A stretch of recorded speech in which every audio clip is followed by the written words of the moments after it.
Gente bella, feliz vida para todos. Aquí estoy nuevamente con ustedes en Vivir Diferente y hoy les traigo un invitado, terapeuta psicosocial, especialista en psicología humanista y también especialista en el área que más nos gusta, que es las parejas. Con nosotros tengo el honor de presentarles al licenciado Ricardo Pérez. Bienvenido. Agradecido de verdad por la invitación. Muchas gracias por brindarme este espacio. Y bueno, nada. Bueno, les comento que el día de hoy les traemos una información en la cual les vamos a dar herramientas de cómo gestionar las emociones ante las adversidades. Muchos de ustedes se preguntarán, ¿qué significa la palabra adversidad? Para aquellos que no la conocen, son todas aquellas situaciones de nuestra vida que nos generan estrés y que si no sabemos manejar esa emocionalidad ante esas situaciones, nos podemos generar enfermedades físicas o mentales. Pero de eso nos va a hablar mejor nuestro especialista del día de hoy.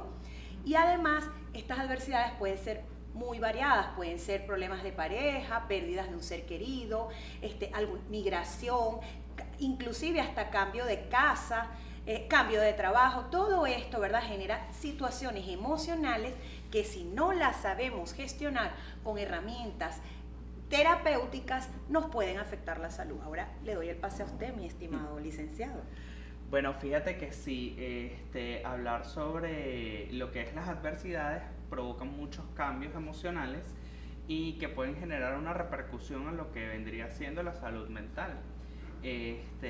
Inclusive vemos que situaciones sociales, como lo vivimos por ejemplo en la pandemia, nos puede afectar también en lo que es nuestra situación emocional. Entonces tenemos que entender que nosotros no solo somos un ser individual, sino que nuestro contexto social también determina nuestra condición emocional y como yo siempre digo, sin salud mental no hay salud, porque también debemos recordar que la salud mental es un componente tan importante como la salud física. Así es. Y cuéntanos un poco, Ricardo, ¿cuáles son esas emociones básicas que tenemos que conocer y gestionar? Porque ya sabemos que las emociones no se controlan porque son parte de nuestra vida y muchas veces de repente una rabia nos puede salvar la vida dependiendo del contexto, ¿verdad? Entonces explícanos un poco sobre eso. Sí, bueno, fíjate.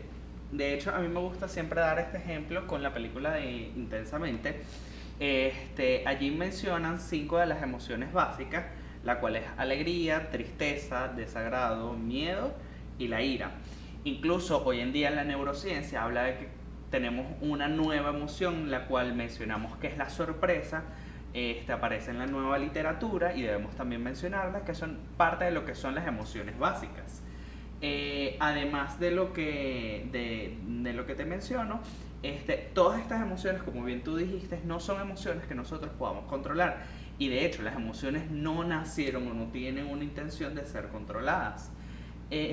Para ponerles un ejemplo mucho más sencillo, es como decirles, controla tu respiración. Nosotros podemos controlar la respiración hasta cierto punto, pero tú puedes dejar de respirar automáticamente por voluntad propia por un tiempo prolongado y así ahogarte. No podemos, porque nuestro organismo, él mismo, cuando siente que le hace falta aire, vemos que otra vez toma aire. Exactamente. Igualmente ocurre con las emociones. Las emociones no están ahí para controlarlas. De hecho, forman parte de nuestro proceso orgánico y biológico. Y si están allí por algo, debemos darle ese uso. Hablando de Intensamente, tú explicaste lo de las emociones básicas, pero en Intensamente 2 vimos la ansiedad y eso lo manejaron allí en la película como una emoción. ¿Qué me dices al respecto de eso?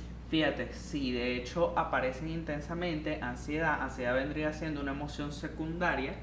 Si se dan cuenta en la película de Intensamente, haciendo un análisis mucho más profundo, las nuevas emociones que aparecen, fíjense que por ejemplo, al principio de la película, spoiler para los que no hayan visto, en la película vemos que miedo y ansiedad se llevan muy bien. ¿Pero por qué? Porque ansiedad viene siendo, si definimos la ansiedad, ¿qué es la ansiedad? Es un miedo intermitente ante hechos que no han ocurrido. Entonces vemos que es una emoción secundaria del miedo. Vemos por ejemplo lo que es desagrado. ¿Desagrado con quién se lleva bien?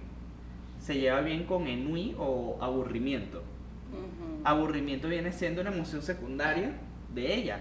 Vemos, por ejemplo, también vergüenza. Date cuenta que vergüenza, la primera persona que saluda es a tristeza. Exacto. Y bueno, vemos esas emociones que se van relacionando unas entre otras y que, claro, por ejemplo, en la película aparecen en la etapa de la pubertad, pero que son parte de lo que son las emociones secundarias. Ajá. ¿Y qué herramientas nos puedes compartir, verdad, para todas esas personas que nos están siguiendo en este momento para gestionar las emociones? Bueno, fíjate, hoy en día hemos demostrado a través de terapia cognitivo-conductual, en terapias de tercera generación, lo que vendría siendo el mindfulness. ¿Sí? De hecho, el mindfulness es una terapia científica comprobada que, para los que tengan acceso a Netflix, se lo recomiendo muchísimo. Hay una serie interactiva que se llama Headscape, que es una serie basada en mindfulness, hecho por un británico que se dedicó a estudiar lo que es la meditación guiada, basada en el aquí y en el ahora, porque el tema de la ansiedad es que el paciente no es capaz de controlar lo que vendría siendo el presente, sino que está más enfocado en el futuro de lo que está sucediendo ahorita. Y justamente este tipo de terapia es una de las más efectivas. Poco hablamos de eso, creemos que realmente no es efectivo, creemos que la meditación, el yoga son cuentos chinos, cuando en realidad no lo son y que sirven realmente para la salud mental. Al igualmente, aparte de lo que vendría siendo el mindfulness, también una sugerencia muy buena son los registros emocionales, donde es importante identificar qué emociones estamos sintiendo en el momento. Hay un registro emocional que a mí me gusta mucho mandar, que es el tema de qué estás sintiendo y eso que estás sintiendo, ¿qué podrías hacer para sentirte mejor? Preguntarte eso es una muy buena pregunta. Preguntas inteligentes se llama eso. Cuando uno hace preguntas inteligentes, activa la capacidad de respuesta del cerebro. Correcto. Y fíjate que una técnica muy buena es, incluso hay pacientes que son muy racionales. Y desde el humanismo lo hemos visto, que pacientes que llegan a consulta y que ves que son muy excesivamente racionales, que 2 más 2 es 4, y tú les pides, que le preguntas qué sientes y no te saben decir qué sientes. Entonces, para ayudar a esos pacientes que no saben qué sentir, yo siempre les recomiendo lo que se llama la rueda de las emociones. Entonces, es una rueda que fácilmente lo podemos encontrar en cualquier medio electrónico, ya sea plataforma de Google, Yahoo, etcétera, que lo podemos ubicar en internet, y vamos a ver que en esa rueda de las emociones tenemos varias emociones, las emociones desglosadas, emociones secundarias, terciarias, porque hay gente que no te sabe decir, mira, estoy triste o estoy molesto, porque esas son las emociones básicas que todos conocemos, sino que simplemente te dicen, no sé qué siento. Bueno, pero en esa rueda te dice, mira, hoy estoy molesto, hoy estoy desagradable, y te va llevando al punto de saber cuál es la emoción básica. Es que el estar desagradado es sentir ira, no sabía que eso era ira. Entonces eso me ayuda a mí a reconocer mis emociones, tener mayor inteligencia emocional, y a medida que tengo mayor inteligencia emocional, obviamente voy a tener mayor salud mental. O sea, es como un autoconocimiento, más o menos, es lo que puedo entender. Es un autoconocimiento, correctamente. Entonces, claro, obviamente nunca nada va a sustituir la terapia, pero sí son herramientas que nos ayudan en el día a día. ¿En qué situaciones recomienda usted que ya una persona busque ayuda terapéutica? Mira, para mí en toda situación. O sea, yo siempre lo he dicho, la mejor herramienta que nosotros como seres humanos podemos tener es la terapia. Y porque simplemente, fíjate que nosotros lo vivimos en la pandemia, nosotros y en diversas situaciones sociales que hemos vivido en el día a día, a nosotros no nos enseñaron a vivir solos o a estar con nosotros mismos. Y fíjate que muchas veces pensamos que realmente no hemos trabajado que ya hemos trabajado en nosotros, pero cuando nos toca llegar a terapia realmente no lo hemos hecho.